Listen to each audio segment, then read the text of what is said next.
mereka nggak mau makan ya teman-teman, karena mereka sangat khawatir kalau misalnya uh, masakan yang aku masak itu B2 atau pig ya teman-teman.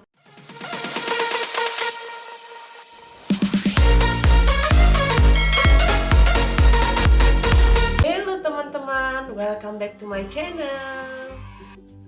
Oke, sesuai dengan judul video kali ini, aku mau cerita dan sharing tentang alasan kenapa aku suka tinggal di Malaysia ini. Mungkin jawaban aku ini sudah mewakili jawaban dari teman-teman TKI di sini, ataupun memang jawaban aku ini mungkin hampir sama dengan alasan kenapa teman-teman juga suka tinggal di Malaysia ini. Yang pertama, alasan kenapa aku suka tinggal di Malaysia ini yaitu karena jaraknya dekat ke Indonesia. Kalau naik pesawat kan destinasi ke Medan itu kira-kira cuma 30-40 menit ya. Kalau ke Pulau Jawa mungkin 1-2 jam. Nah, itu sebabnya kenapa aku nggak milih ke Taiwan, ke Hong Kong. Kalau yang sekarang kan banyak juga orang-orang pergi ke sana merantau ke Taiwan sama Hong Kong. Tapi aku lebih milih ke Malaysia karena lebih mudah ya kalau misalnya ada apa-apa di kampung, lebih cepat sampainya.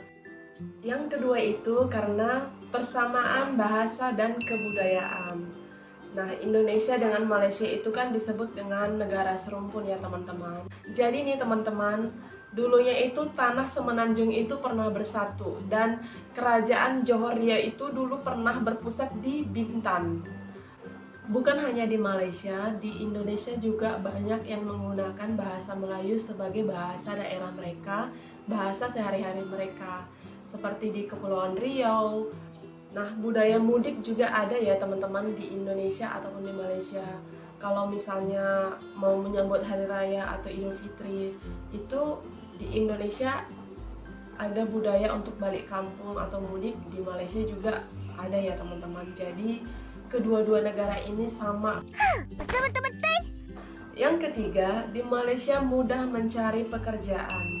Asal kita mau bekerja, ada niat, rajin, itu gampang banget ya teman-teman untuk mendapatkan pekerjaan. Terkhusus kalau misalnya kita hanya untuk masuk ke kilang atau PT, itu tidak butuh yang namanya persyaratan maksimal 24 tahun ataupun fresh graduate, tidak berpengalaman sama sekali, itu tidak diperlukan ya teman-teman. Jadi aku punya pengalaman waktu itu, aku setelah pulang dari kilang yang dulunya itu kilang yang pertama kali, jadi umur aku di situ udah 24 tahun mau masuk ke 25 tahun. Nah, pada saat itu banyak keluarga yang menyuruh atau menyarankan aku untuk tidak kembali lagi ke Malaysia. Terus aku bingung, di kampung juga aku mau kerja apa gitu. Nah, aku coba untuk melamar ke sebuah pabrik atau PT di daerah tempat tinggal aku. Aku udah bikin lamaran ke beberapa PT, bahkan aku sudah minta tolong ya sama abang kandung atau kakak ipar aku, karena kan kalau di Indonesia itu kalau kita ada orang dalam namanya atau orang yang sudah kita kenal kerja di sana, mungkin akan lebih memudahkan kita untuk masuk ke PT itu. Tapi ternyata teman-teman, aku nggak keterima karena alasannya usia aku itu sudah maksimal, jadi nggak bisa sama sekali. Nah, itu sebabnya aku akhirnya memilih untuk kembali lagi bekerja ke Malaysia.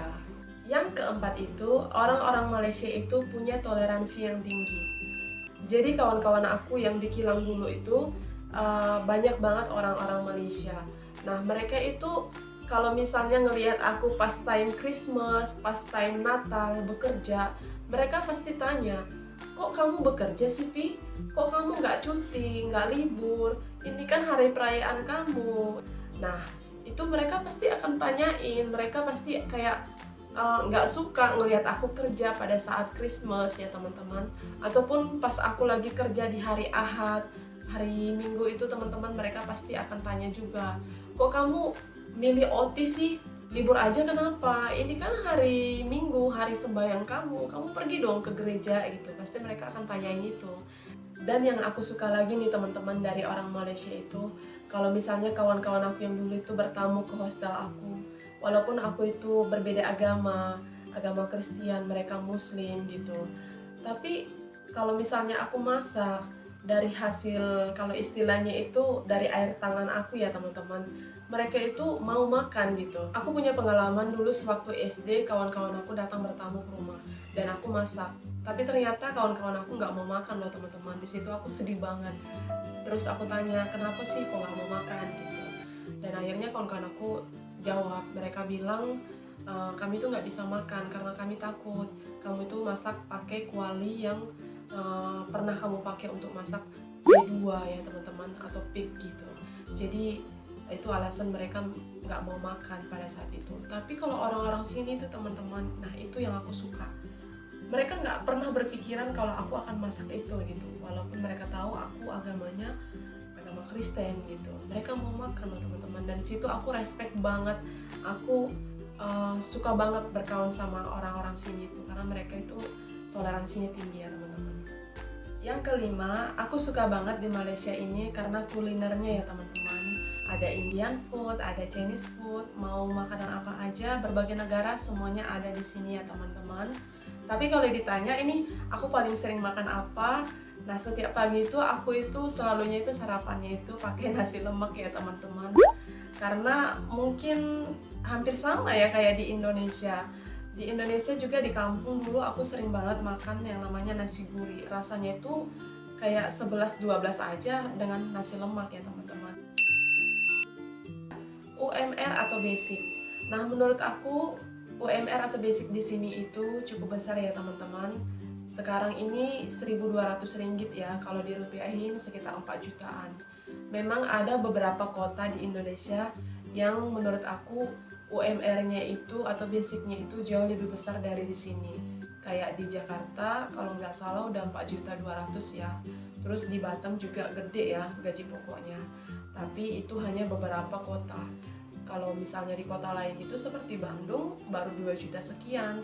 Di Medan juga sama 2.400.000 kalau nggak salah. Nah, kalau di sini itu yang aku suka itu gaji pokoknya itu atau basicnya itu di semua negeri itu merata ya teman-teman, 1.200. Jadi itu sama, nggak beda-beda seperti di Indonesia itu berbeda-beda ya. Di Batam beda, di Jakarta beda, di Bandung beda. Nah itu memang disesuaikan dengan harga bahan makanan di kota tersebut ya teman-teman. Yang ketujuh itu yang aku suka banget tinggal di Malaysia ini, karena orang-orang sini itu disiplin ya teman-teman. Kalau lagi berkendara, tidak ada yang saling menyelip, dan jarang banget membunyikan klakson atau horn ya teman-teman. Kecuali kalau misalnya untuk hal-hal yang emergency. Nah terus kalau misalnya mau naik bus atau naik bus, tidak ada yang naiknya itu semberangutan. Mereka itu memang betul-betul beratur dengan baik atau antri dengan benar ya teman-teman. Yang kedelapan itu, harga barang atau bahan makanan di sini lebih murah. Kenapa aku bilang lebih murah ya teman-teman? Karena ini kalau disesuaikan dengan gaji, menurut aku bahan makanan atau barang di sini itu lebih murah dibandingkan di Indonesia ya teman-teman. Dan terus kalau kalian misalnya mau datang ke Malaysia, mau beli barang atau oleh-oleh, kalian gak usah khawatir dengan harga barang atau bahan makanan di sini ya teman-teman. Karena harga barang dan bahan makanan di sini itu semua toko atau kedai itu relatif sama ya teman-teman. Jadi nggak perlu ngebandingin misalnya dari toko A harganya sekian-sekian, dari toko B kok sekian ya lebih mahal. Jadi nggak perlu khawatir karena di sini harga barang atau bahan makanan itu semua kedai itu relatif sama ya teman-teman. Betul-betul. Yang kesembilan, public fast response. Jadi ceritanya dulu di hostel aku pernah kemasukan ular ya teman-teman. Memang sih ularnya itu kecil, dan terus kita bingung pada saat itu, apalagi kan hostel cewek ya. Cewek itu kalau misalnya ada sesuatu yang sedikit menakutkan itu pasti udah heboh ya teman-teman. Jadi kita nggak tahu mau buat apa pada saat itu. Dan terus ada salah satu teman kita orang Malaysia bilang telepon aja ke nomor telepon pertahanan apa ya namanya waktu itu ya, pertahanan awam kalau tak salah. Nah terus setelah kita telepon mereka langsung datang teman-teman dan langsung mengamankan ular itu. Nah, padahal nih kalau misalnya di kampung ini kalau ada ular itu biasanya itu ya warga di situ matikan ular itu gitu, ataupun nangkap ular itu untuk dibuang gitu. Kalau misalnya itu ular kecil ya, coba kalau ular besar, kalau di kampung itu sudah dijual ya teman-teman, udah ditangkap, udah jadi uang. Nah, itu dia yang aku suka banget. Di sini itu hal yang kelihatannya kecil pun, hal yang sepele, kalau misalnya kita memang butuh bantuan, mereka langsung datang teman-teman. Yang ke-10 dan yang terakhir nih, alasan kenapa aku suka tinggal di Malaysia, karena di sini itu jarang mati lampu. Mati lampu, aduh gelapnya. Dari 2011 hingga pada saat ini, kayaknya baru 1 atau 2 kali aku ngalamin mati lampu di sini ya teman-teman. Jadi jarang banget memang di sini mati lampu. Nggak kayak di kampung aku dulu, 1 bulan entah berapa kali sudah mati lampu. Apalagi kalau pembayarannya itu macet ya teman-teman. Memang di sini jarang banget mati lampu. Dan mungkin kalau di sini itu lebih sering mati air dibandingkan mati lampu. Tapi kalaupun mati air di sini itu 2 hari atau 3 hari sebelum mati air atau padam air itu mereka akan kasih notis atau pemberitahuan kalau misalnya 2 hari ke depan itu akan mati air. Jadi supaya rakyat di sini itu bisa mempersiapkan atau menyediakan air stoknya di rumah ya teman-teman. Nah, itu dia alasan kenapa aku suka banget tinggal di Malaysia ini. Cukup sekian untuk video kali ini. Kalau kalian suka video ini, jangan lupa like, comment, share, and subscribe ya teman-teman, supaya aku lebih bersemangat lagi bikin video-video berikutnya. Dadah!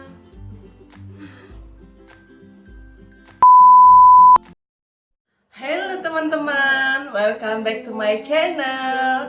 Apa kabar nih teman-teman? Semoga semuanya Halo teman-teman, welcome back to my channel. Apa kabar nih teman-teman? Semoga semuanya dalam keadaan sehat-sehat ya. Dan bagi teman-teman yang mau jalan-jalan ataupun yang mau liburan, ingat tetap jaga SOP ya teman-teman, supaya kita sentiasa dalam keadaan sehat dan dijauhkan dari yang namanya virus corona. Oke, di video kali ini sesuai dengan judulnya, aku mau cerita ataupun sharing sedikit tentang alasan aku kenapa suka tinggal di Malaysia ini. Mungkin